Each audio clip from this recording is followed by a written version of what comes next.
Hi guys.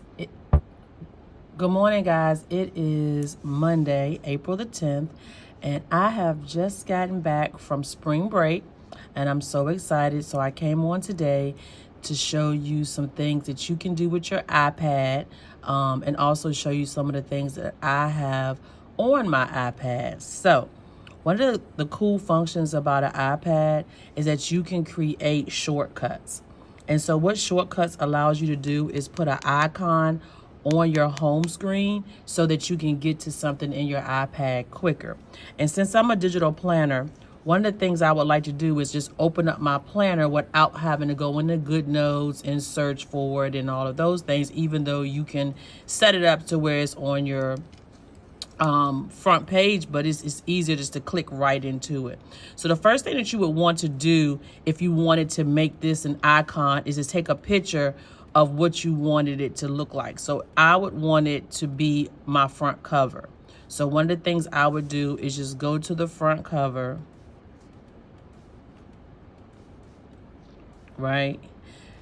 And then just take a screenshot because you want the image that you want to use. Now they do offer some icons if you just wanted to make it an icon, but I usually like to make mine the front cover of my planner. And so I'm just going to save that to my photos.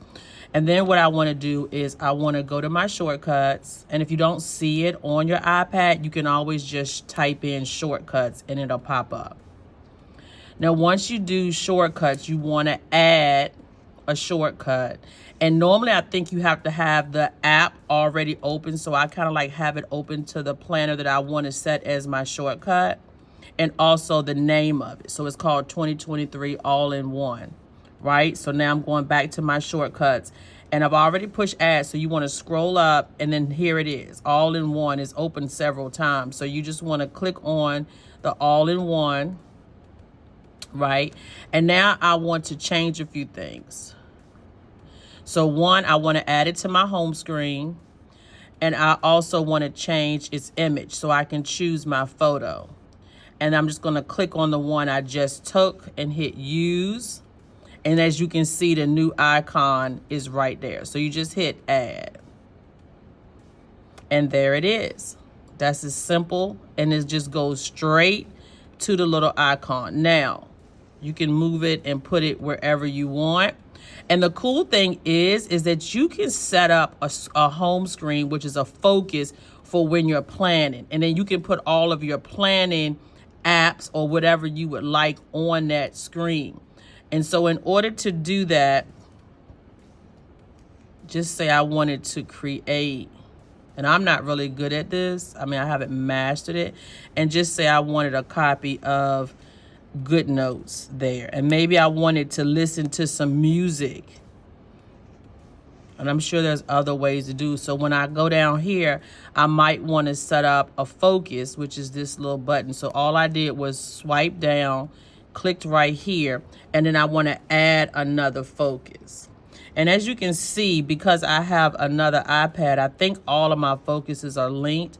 I do have a planning focus, but it's on my other iPad, so it's not really going to show you what's on this one. It's just going to say planning. But what we want to do is create a planning focus for this iPad, okay? And so you want to add, and then you can custom fitness. They got all kinds of different things that you can do. We're just going to do a custom one. You can give it a color. You know I love red. You could give it an icon. I don't know if they have anything for writing. Let's see. Credit cards. So you got one if you was paying your bills. I don't know. I don't see. It go look like a briefcase. I don't know what that. It look like a suitcase, like you're traveling. But anyway, you can set an icon for it if you want to. You could also name your focus. I'm gonna call mine planning 11 Pro. That means when I'm on this one. And then you want to customize all the things that you want to do when you're customizing your focus.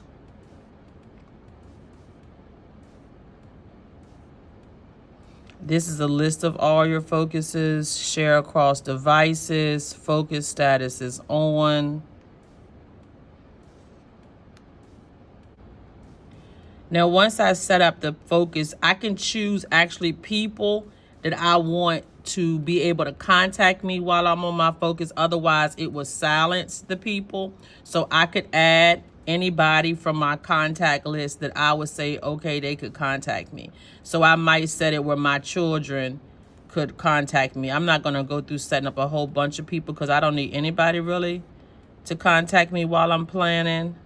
I mean, you can always go into your notes, your, whatever you're doing. So I don't really need anybody to contact me.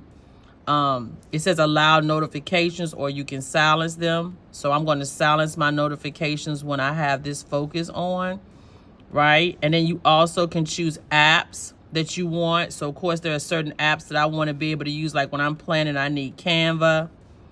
I don't know if you can search. They didn't give me a lot of choices there, but that's the only one I really need is Canva when I'm focused. And then you can choose your home screen. And so this is the home screen that I want when I'm planning. Remember, I put all my icons on that home screen, right? And so therefore, that's all set up. Turn on automatically, add a schedule. So you can actually schedule when you want this to be if you have a certain time. Focus filters, and you can also watch other videos. I'm no expert on this, but I know how important it is that when you're planning, sometimes you just want to be in your mode. Okay, and then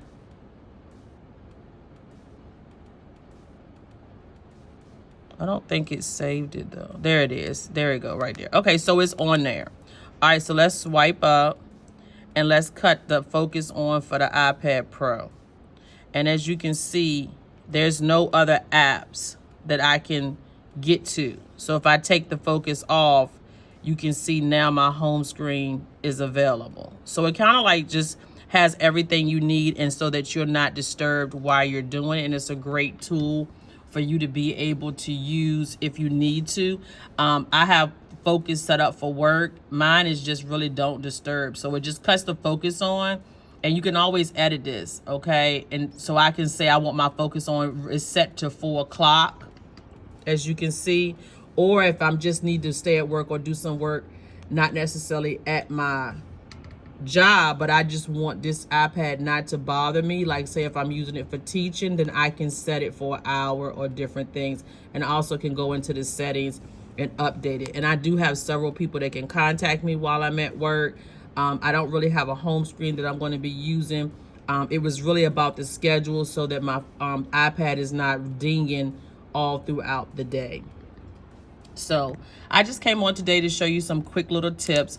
The things that's on my iPad that, and this is a new iPad. This is 11 Pro 2022 with 1 terabyte of storage. So I'm kind of like still setting it up. But I definitely use it for planning. And so I have my, which I just moved it, my Good Notes app. I just added my actual personal planner to the home screen so I can just like get there quickly. I also started downloading all the subscriptions that I have that I can actually watch and do. And then the other thing that I really do love with planning is I love iFont. And so when you want to find different scripts so that you can write on your Good Notes app or any type of note-taking app, iFont is one of the ones that's free. You go to the font, and if you don't know what you want, you can just look at all the choices that you have. But a lot of times when I'm watching a YouTube video, they'll recommend some, and so I'll just type it out. Like my new one that I really like is Bouncy. And so when you see I type in Bouncy, it'll pick up. And this is the one that I have. But let me see if they have any other ones that I like. They got a Bouncy manuscript. So say that I wanted to add that to my my iPad. I would just click on it, import it. I don't want to continue browsing. I actually want to just go take you through the process. So once I do that, it brings it up here to imported fonts. And so I want to click install. You want to hit allow, and then you want to close, and you want to open up your settings. Once you open up your settings, your profile download pops up, and then here's what it will install your it will install your font. Remember what it's called, Bouncy Manuscript Regular. And so when I do that, these are all the fonts that I have installed since I bought this iPad. Okay, so it'll keep a record of what you have. Again, you want to go to iFont, and that's a free download, and they're free fonts. And if you're making planners for yourself, like you want to sell, you can also look up the free ones. And it is a settings tool. And guys, I'm no expert at this, but it's a way to add a tool where you can look for free fonts. Sometimes they update these apps and you're trying to see how it is. Okay guys, I had to figure it out. So when you go to the font, like I said, you want to click on one of these themes. So I clicked on new font, and I think here's where you can look for options. And there's where it's free for personal use. 100% free is what you want to click, right? And then you might want to change how many you can view, right? These are all going to be all your free fonts. Size is medium, and you submit. And then these would be your free fonts that you could download in order for you to use on your commercial projects that you're using. And you would just have to search through these to find the ones that you like. And sometimes you can purchase fonts as well. So that's another thing that I like to use on my iPad is iFont. The other thing I use my iPad for is work. And so, of course, I have my Google Drive, my Google Classroom, Dropbox. Dropbox is getting quite full, and it's something that you have to pay for. And they want $11.99 per month, which I really don't think I use it enough to pay for it. And so I just clean mine out. But that's another thing that you might need in order to download things that you purchase off of Etsy. Also, you need Safari versus Google Chrome or the Google search, because when you're downloading your planners, you want to download everything from Safari. So you want to use that search engine as well. So you want to make sure you have that downloaded on your iPad.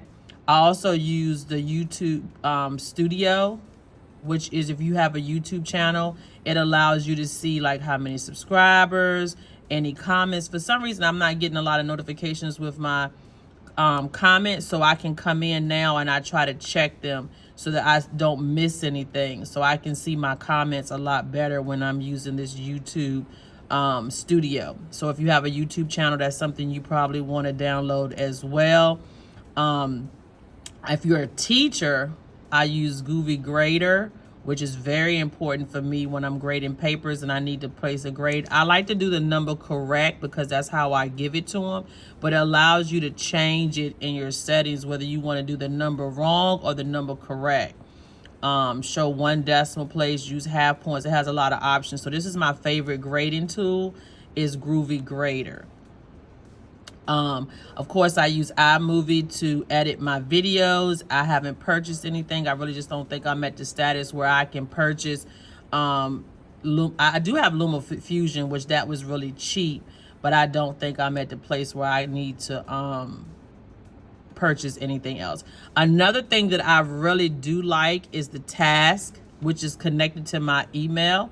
And so I haven't set this up yet. But anyway, with my school email, especially when I have IEP meetings, this is really good because I'm really not good at remembering or those IEP meetings. So when you go into your Gmail, especially on a computer, and I love that it transfers from device to device, even if it's not Apple, and you go to something that you need to remember. This is my personal email. Let me go over to my work one. And just say I needed to put one of my meetings on there. You can literally add this to, I was trying to find something. that I needed to add to my task list for today.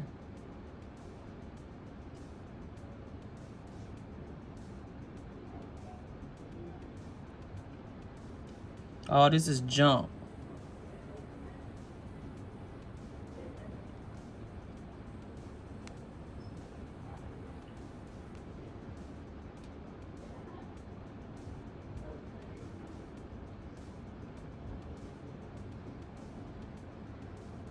All right, here go one. Summer school is hiring. Okay, so I want to apply for summer school, and I need to remember to apply to summer school. I can add this to my task. We see add to task, and you can do this from your computer. And now it puts a link here so that when I need to go in and look at anything from my emails, I can always go back to my task. And I definitely put my IEP meetings in here so that I can go back and reference. You can also set up categories where you can list it under where you would like for it to go. But this is a really good app to have on your iPad, and it's called Task, and it's linked to your Gmail. Of course, we have our Pinterest and things of that nature we use. I definitely use Canva because my school pays for it. So I have a free, I guess it's a pro account. I don't really know the difference between the pro account or not, but my school does pay for Canva. So I assume I have the pro. But I do make all of my thumbnails in Canva now, where I wasn't doing that before, but it really has been convenient. So I think if my school stops paying for it, it will be something that I would be willing to invest. I've also seen a lot of creators creating their planners in Canva, and so I am watching videos to learn how to do that. What I use is Keynote, and so it's still my favorite right now to create planners. I just updated my new teacher planner that will be coming out this summer.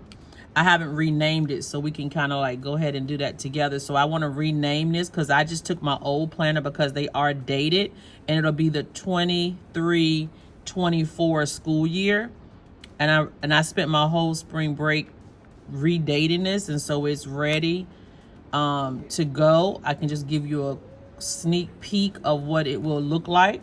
I'm really excited. It's downloading right now. It is similar to my all-in-one planner, but it is different because it is a teacher planner. So there's some features on there that's going to be different.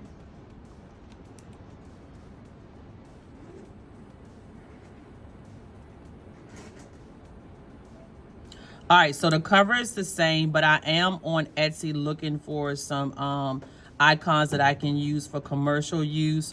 The initial page is the same. The index is similar, but I am in the process of changing that as well. I just spent spring break, redating it. And so when we get to the memory page is also the same. But here's where it's a little different. I changed the font in the school planner this year. So I went to that bouncy font for some of my headings instead of having the cursive. It is seasonal, which means every month has its own color. So August is blue, September is red, of course, October is orange, November is brown for turkeys. I think December would be green. And so the difference between this planner and the other one is that it has all of the customizable links on the monthly, and that allows teachers to set up their monthlies according to what they need. And I will have add-ons coming out. So to take a look at what mine currently looks like, which is my teacher planner right here. So if we go to August, I can't show you some of this stuff, I guess, because of students, but I think it just has their first names. If not, I'll just have to edit it out. But this is the monthly. And then, like I told you, these are customizable links. So you can put your roster, which would have my students' first and last name, so I can't show you that. But the tearing doesn't. And so it just has their first name. So you can add these sheets, and these are images that you would be able to purchase with the teacher planner. And so this is something that you can just customize as you need to. Also, I have an IEP, which will get a whole add-on for IEPs because I really think it's important for us to track those things. And so these are notes and things of the students that we had in our first semester. And so, like I said, each link allows you to customize those sections. And so they're currently blank. So if you go down to May, because we're not in May yet, each one of these leads to a blank page versus it being a something that we have customized. It does have weeklies and they're not blank. The weeklies are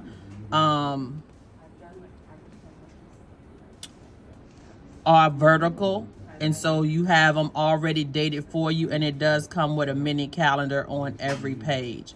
I am creating a new lesson plan template.